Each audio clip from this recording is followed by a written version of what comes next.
अरे कांता, आज फिर लेट। इतनी देर क्यों हुई तुझे आने में? वो मेम साहब, मेरे पति को खाना देने जाना पड़ा फैक्ट्री में, इसीलिए देर हो गई। आगे से ऐसा नहीं होगा। चल चल ठीक है, जा जाकर बर्तन धो। किचन में बर्तनों का ढेर लगा हुआ है। जी मेम साहब। कांता किचन में जाकर बर्तन धोने लगती है। उसकी नजर वहां कचरे के डिब्बे पर पड़ती है। हे भगवान, यहाँ दिन भर कमर तोड़ मेहनत करने के बाद भी मुश्किल से खाना नसीब नहीं होता, और एक ये लोग हैं, बर्तन भर भर कर खाना कूड़े में फेंक देते हैं। कैसे लोग हैं ये? बर्तन मांजने के बाद कांता कपड़े धोती है, फिर सारे घर की साफ सफाई करके वहां से चली जाती है। ये भी कोई जिंदगी है? दिन भर कमर तोड़ मेहनत करने के बाद भी तनख्वाह के नाम पर चिल्लर मिलते हैं, वो भी इधर आए उधर गए। न खाने का सुख, न पहनने का आराम। आज मालिक को तनख्वाह बढ़ाने को कहा तो उसने कहा कि काम मिल रहा है, वही बहुत है। मेरी तो हिम्मत ही नहीं होती साहब या मेम साहब को तनख्वाह बढ़ाने के लिए कहने की। एक तो रोज मुझे देर हो जाती है, ऊपर से तनख्वाह के लिए कहूंगी तो कहीं मुझे काम से ही ना निकाल दें। आज किट्टू बड़ी जल्दी सो गई। शाम से ही दूध की रट लगाए हुए थी। अब इस महंगाई में इसके लिए दूध कहां से लाऊं? जब नहीं मानी तो मैंने पानी में चावल का आटा मिलाकर दे दिया। इसने पीते ही उगल दिया। गुस्से में मेरा हाथ उठ गया, फिर ये रोते रोते सो गई। ये बात सुनकर शंकर की आंखें नम हो जाती हैं। सोई हुई किट्टू के सिर पर हाथ फेरते हुए वो सोचता है, ये भी क्या जिंदगी जिसमें मेरे जीते जी मेरी बच्ची को दूध के लिए तरसना पड़े। कुछ दिनों बाद उसी फ्लैट में, देख कांता, ये तेरा रोज रोज का ड्रामा नहीं चलेगा। कभी तुझे पति को खाना देना होता है तो कभी तेरी बेटी बीमार रहती है, और आज तू कह रही है कि तेरे पति को फैक्ट्री में चोट लग गई, इसलिए तुझे आने में देर हुई है। अब जा, मेरा मुंह मत देख, जा जाकर काम कर, और आइंदा लेट हुई तो समझ जाना तुझे काम से निकाल दूंगी। यहाँ कमी नहीं है तेरी जैसी नौकरानियों की। कांता चुपचाप अपने काम में लग जाती है। उस दिन सारा काम खत्म करने के बाद वो मेम साहब के पास आती है। मेम साहब, आपसे एक बात कहनी थी। कहो, क्या बात है? मेम साहब, आप जो ये खाना कचरे में फेंक देते हो, ये मत करो। ये खाना मैं ले जाया करूंगी। इससे खाना बर्बाद भी नहीं होगा और मेरा काम भी चल जाएगा। ठीक है, कल से मैं खाना किचन के स्लैब पर ही रख दिया करूंगी, ले लेना। इसके बाद कांता रोज बचा हुआ खाना बांध कर ले जाती। एक दिन फ्लैट में पति पत्नी दोनों बैठे हुए थे।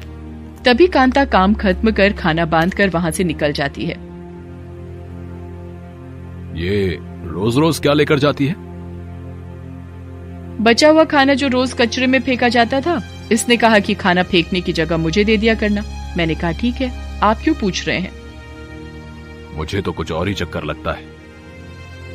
कहीं ये खाने की आड़ में घर का सामान चुरा कर तो नहीं ले जाती? नहीं जी, ये ऐसी नहीं है। और कुछ हो ना हो, ये है ईमानदार। अरे तुम्हें क्या पता, हो सकता है कि घर के छोटे छोटे कीमती सामान चुरा कर ले जाती हो, जिनका हमें पता नहीं चलता हो। आखिर हमारे घर में कितने छोटे छोटे कीमती सामान भी तो बहुत हैं। हाँ जी, ये तो मैंने सोचा ही नहीं। अब क्या किया जाए? अगले दिन सब काम हो गया। मेम साहब, मैं चलती हूँ। दोनों पति पत्नी वहां बैठे हुए थे। उन्होंने आंखों आंखों में इशारा किया और चुपचाप कांता के पीछे चल दिए। आ गई तुम, अब जल्दी से खाना खिला दो। सुबह से मैंने और किट्टू ने कुछ नहीं खाया है। कांता खाने की पोटली खोलती है और थाली में खाना निकालकर अपने हाथ से शंकर और किट्टू को खिलाने लगती है। शंकर के हाथ में पट्टी बंधी हुई थी, वो खुद से खाना भी नहीं खा सकता था। बाहर खड़े उसके साहब और मेम साहब जब ये दृश्य देखते हैं तो उनकी आंखें भर आती हैं। दोनों कांता के घर के अंदर आते हैं। अरे मेम साहब, आप पर साहब भी हैं। क्या हुआ मेम साहब, आप लोग यहाँ पर? हमें माफ कर दो कांता, कुछ गलतफहमी के कारण हमने तुम पर शक किया, लेकिन तुमने कभी बताया क्यों नहीं कि तुम्हारे घर की यह हालत है? आखिर ये सब कैसे हुआ? ये जिस फैक्ट्री में काम करते थे, वहां इनके ऊपर कोई भारी मशीन गिर गई थी। फैक्ट्री के मालिक ने सारा इल्जाम इनके ऊपर ही डाल दिया है और कोई मुआवजा भी नहीं दिया। घर की हालत बद से बदतर होती चली गई। घर में पैसे मेरी तनख्वाह से ही आते हैं और वो भी इनकी दवाइयों में ही खत्म हो जाते हैं। खाने तक के पैसे नहीं बचते हैं, इसीलिए मैं आपके घर से बचा हुआ खाना लेकर आती हूँ। इसी खाने की वजह से मेरा घर चलता है। उस दिन मैंने आपको ये बात बताई थी मेम साहब, मगर आप काफी गुस्से में थी, इसलिए आपने ध्यान नहीं दिया। हमें माफ कर दो कांता, हमसे बहुत बड़ी भूल हो गई। हमने तुम्हें गलत समझा, लेकिन अब हम इस भूल को सुधारेंगे। आज से तुम्हारे पति का इलाज हम करवाएंगे और किट्टू की पढ़ाई लिखाई की जिम्मेदारी भी है हमारी।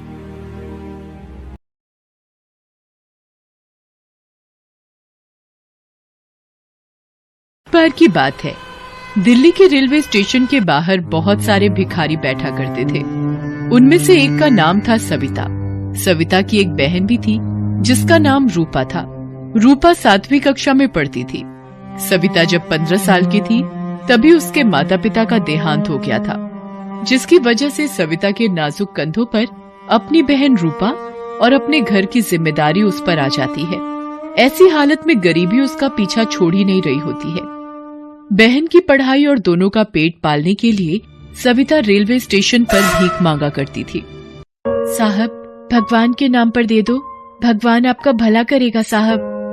कहाँ से आ जाते हैं, चल। ये कहकर वो आदमी वहाँ से चला जाता है और सविता फिर से भीख मांगने लगती है। भगवान के नाम पर दे दो बाबा, तुम्हारा भला होगा, भगवान तुम्हारी हर इच्छा पूरी करेगा। अरे बेटिया, भगवान ने तुम्हें 2 हाथ दिए हैं, वो भीख मांगने के लिए नहीं दिए हैं। बेहतर होगा कि तुम कुछ काम धंधा करो, चलो जाओ यहाँ से। ऐसा कहकर वो बूढ़ा आदमी वहाँ से चला जाता है। ये सब सुनकर सविता को बहुत बुरा लगता है। वो मन में ठान लेती है कि मैं अपनी पढ़ाई पूरी नहीं कर सकी, पर मैं अपनी बहन को बहुत पढ़ाऊंगी और उसे उसके पैरों पर खड़ा करूंगी। ये सोचकर वो फिर से भीख मांगना शुरू कर देती है। तभी उसकी नजर एक चाय वाले की दुकान पर जाती है। उसके यहाँ कई सारे लोग काम कर रहे थे। उसके मन में एक विचार आता है कि अगर मैं इस चाय की दुकान पर जाऊं और काम मांगू तो मुझे काम मिल सकता है। चलो कोशिश करके देखती हूँ। ऐसा कहकर सविता उस चाय वाले की दुकान पर चली जाती है और चाय वाले से, मालिक, क्या आपके यहाँ मुझे कोई नौकरी मिलेगी? तुम तो भिखारिन हो, फिर तुम्हें क्यों नौकरी चाहिए? मालिक, मुझे काम की बहुत जरूरत है। मैं भिखारिन का जीवन व्यतीत नहीं करना चाहती। मैं अपनी मेहनत से कुछ करना चाहती हूँ। मैं आपके यहाँ मन लगाकर काम करूंगी। आप मुझे एक मौका दे दो मालिक। ठीक है, कल से काम पर आ जाना, लेकिन जो काम मिले वो करना पड़ेगा, ठीक है? हाँ मालिक, आप जो काम बताओगे मैं सब करूंगी। ऐसा कहकर सविता खुशी खुशी अपने घर चली जाती है और अपनी बहन से कहती है, रूपा, आज मैं बहुत खुश हूँ। मुझे आज काम मिल गया है। अब से मुझे भीख नहीं मांगनी पड़ेगी। दीदी, ये तो सच में बहुत अच्छी खबर है। अब आपको भिखारिन बन के अपनी जिंदगी गुजारनी नहीं पड़ेगी। मैं बहुत खुश हूँ दीदी। अब मैं काम करके कमाऊंगी और तुम मन लगाकर पढ़ाई करना। अगले दिन सविता दुकान पर चली जाती है और वहाँ दिया हुआ काम अच्छी तरह से करती है। सविता अपना काम बड़ी मेहनत और बड़ी लगन के साथ करने लगी। उसके काम से चाय वाला बहुत खुश था। एक दिन चाय वाला सविता को बुलाता है और कहता है, अरे सविता, तू इतना मन लगा कर काम करती है, मैं तेरे काम से बहुत खुश हूँ बिटिया। तुम्हारी अधूरी पढ़ाई क्यों नहीं पूरी करती हो बिटिया? मालिक, आपने मेरे बारे में इतना सोचा, यही मेरे लिए बहुत बड़ी बात है। मैं आज जो भी कमाती हूँ वो मेरी बहन की पढ़ाई और खाने पीने का खर्चा निकालती हूँ। मालिक, इसमें से मैं पढ़ाई कैसे करूँगी? तुम पढ़ाई शुरू कर दो बिटिया, मैं तुम्हारी पढ़ाई का सारा खर्चा उठा लूंगा। और हाँ, फिर जब तुम्हारे पास पैसे आ जाएंगे तो तुम मुझे वापस कर देना, ठीक है? ये सब बात सुनकर सविता की आंखें भर आती हैं और सविता रोने लगती है। मालिक, हमारे माँ पिताजी के बाद सिर्फ आपने ही मेरा साथ दिया है। आपका ये एहसान मैं जिंदगी भर नहीं भूलूंगी।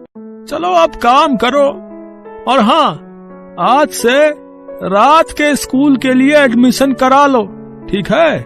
जी मालिक। ऐसा कहकर सविता काम करने चली जाती है और शाम के समय नाइट स्कूल में अपना एडमिशन करा लेती है। ये सब सविता के लिए एक सपना ही था और सविता सोचती है कि अगर मैं कुछ और काम करूं तो पैसे भी मिलेंगे और मालिक का थोड़ा कर्जा भी चुका दूंगी। अब यही बात सोचकर सविता सुबह उठकर सभी के घरों में न्यूज़पेपर डाला करती थी और चाय की दुकान पर आकर मन लगाकर काम किया करती थी और उसे जो बचा हुआ समय मिलता था उसमें वो अपनी पढ़ाई पूरी करती थी। इधर रूपा बहुत होशियार बच्ची होने के कारण वो अपने स्कूल में प्रथम स्थान पर आया करती थी और एक दिन रूपा अपनी दीदी से कहती है कि दीदी, मैं सोच रही हूँ कि चाय वाले चाचा के यहाँ अगर हम कुछ खाने की चीजें रखें और कुछ नाश्ता बनाएं तो उनकी दुकान बहुत अच्छा चलेगी और आमदनी भी अच्छी आएगी। तुम्हारी कल्पना बहुत अच्छी है रूपा, मैं मालिक से बात करके देखती हूँ। अगर उन्होंने हाँ कह दी तो हम उसमें बहुत मेहनत करेंगे। हाँ दीदी, मुझसे जो बन पड़ेगा वो मैं मदद करूंगी। हाँ रूपा, मगर तुम सिर्फ तुम्हारी पढ़ाई पर ध्यान दो, बाकी सब मैं देख लूंगी। हाँ दीदी। सविता चाय वाले की दुकान पर चली जाती है। अरे सविता बिटिया, आज कैसे देर हो गई तुम्हें? मालिक, आज थोड़ा काम था इसीलिए मुझे देर हो गई। मालिक, मैं सोच रही थी अगर हम चाय के साथ कुछ खाने की चीजें रखेंगे तो हमारा धंधा और अच्छा होगा। ग्राहकों को एक ही जगह खाने की बहुत सारी चीजें मिल जाएंगी और हमारा धंधा भी अच्छा चलेगा। तुम्हारा विचार तो बहुत अच्छा है, लेकिन तुम्हें ये काम खुद ही करना होगा बेटिया। अब मेरे से तो कुछ होता नहीं बिटिया। मालिक, मैं सब देख लूंगी, आप काम की चिंता बिल्कुल मत करो। ठीक है, तो मुझे कोई आपत्ति नहीं है। ऐसा कहकर सविता चाय के साथ कुछ खाने की चीजें भी रखती है।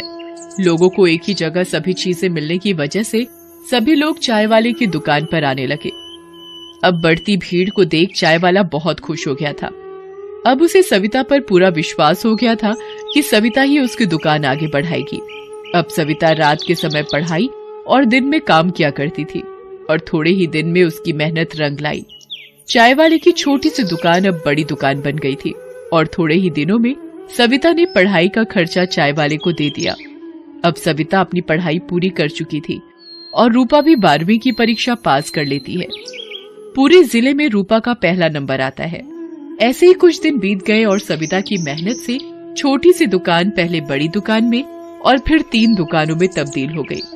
अब उसकी दुकान इतनी चलती थी कि लोग खास तौर पर उसकी दुकान पर चाय पीने आया करते थे और साथ ही में रखे हुए खाद्य पदार्थ भी खाया करते थे। एक दिन चाय वाला सविता के पास आया और बोला, तुमने तुम्हारे बलबूते पर इस चाय की छोटी सी दुकान को एक होटल में तब्दील किया है बिटिया। ये सब तुम्हारी मेहनत का फल है बिटिया। मालिक, आपकी ही कृपा है। अगर आप मुझ जैसी भिखारिन की मदद ना करते और काम करने का मौका नहीं देते तो मैं यहाँ नहीं होती मालिक। चलो, अब बहुत हो गई मेरी तारीफ सविता बिटिया। तुम्हें मौका देखकर सच कहूँ तो मैंने अपनी किस्मत चमकाई है।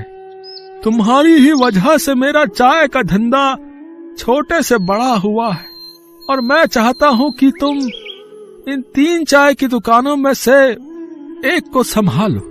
आज से वो दुकान तुम्हारी ही है, समझो। जी मालिक, आप जैसा कहेंगे वैसा ही होगा। मैं वो दुकान अच्छे से संभाल लूंगी। अब सविता और रूपा पढ़ लिख कर बड़े बन जाते हैं और अब भिखारी से एक होटल के मालिक बन जाते हैं। रूपा भी पढ़ाई करके एक अच्छी कंपनी में जॉब करती है। सविता और रूपा दोनों अपनी जिंदगी बहुत खुशी खुशी व्यतीत करते हैं। हेलो दोस्तों, कैसे हैं आप सब? हमारी कहानियाँ देखने के लिए हमारे चैनल को सब्सक्राइब कीजिए और हाँ, बेल आइकॉन पर क्लिक करना मत भूलिएगा।